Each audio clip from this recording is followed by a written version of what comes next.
I spoke with Marie Kao, the CEO and founder of MyntSmile, which recently introduced Diamynt.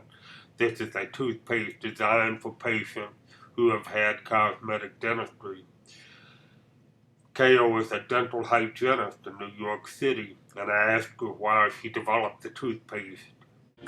Well, basically, it's to maintain the integrity of the surface layer. Basically, I was in practice for about 17 years, and I worked with a lot of patients that had porcelain veneers and laminates, and they wanted to know if there was a product specifically made for them. If you use an abrasive product over a period of time, what's going to end up happening, you're going to abrade the surface layer. So we did a clinical study at Nova University here in Fort Lauderdale, and we showed after 2 years that we protected the gloss and luster over to commercially available toothpaste.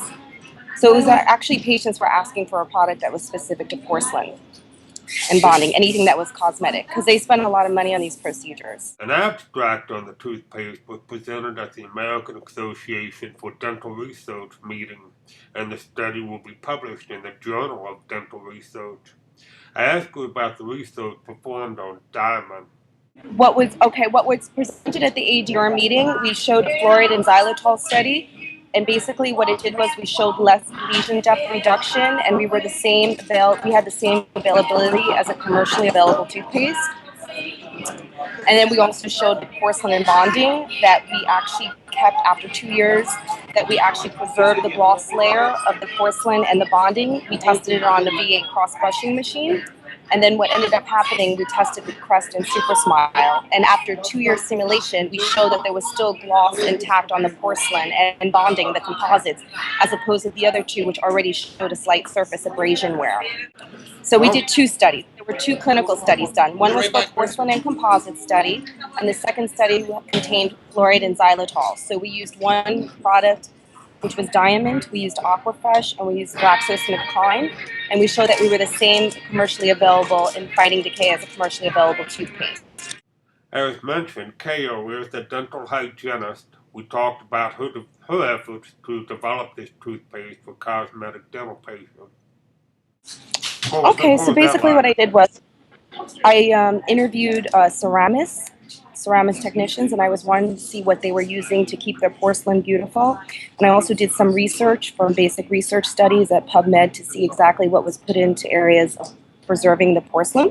So what I did was I worked with a chemist who developed toothpaste, and I gave her the formula of what I wanted it in. I wanted to be a natural product. I didn't want any sodium lauryl sulfate, no preservatives, no dyes, and I added a special mineral to it, which was in glycerin suspension.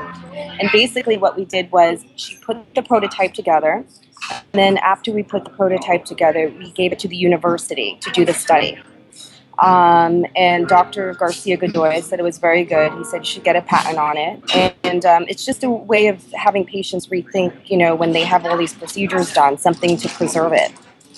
It's not just bonding, it's porcelain, plus, it's also for enamel, because not everyone has porcelain and bonding on all their teeth, unless it's a full mouth reconstruction. So you need also to have something with enamel. She also elaborated on some of the obstacles she faced in bringing Diamynt to the market. There's always obstacles. Basically, the reason why I developed this product was for my patients, and they needed something specifically made just for them because there wasn't anything that was readily available to market. So some of the obstacles, I had to get a clinical study done because I was meeting with distributors, and a lot of distributors said, you can't do this without a clinical study. So I had to go through a lot of work just to get the university to do it. But Dr. Franklin Garcia Godoy agreed to it because it was something new scientific research. And then there are also obstacles in terms of funding. I self-funded the first round of my first production run. So that was an obstacle. I didn't use any investment money. I did everything on my own. Also, I had to get a patent on this. It's a patent pending formula. So, I have attorneys now that actually we're a published patent, which is good. And we also reached trademark status, so we're registered. And right now we're distributing it in New York City dental practices. And I've done a couple of trade shows. I've done trade shows with New York City Dental Forum Group, which is in New York.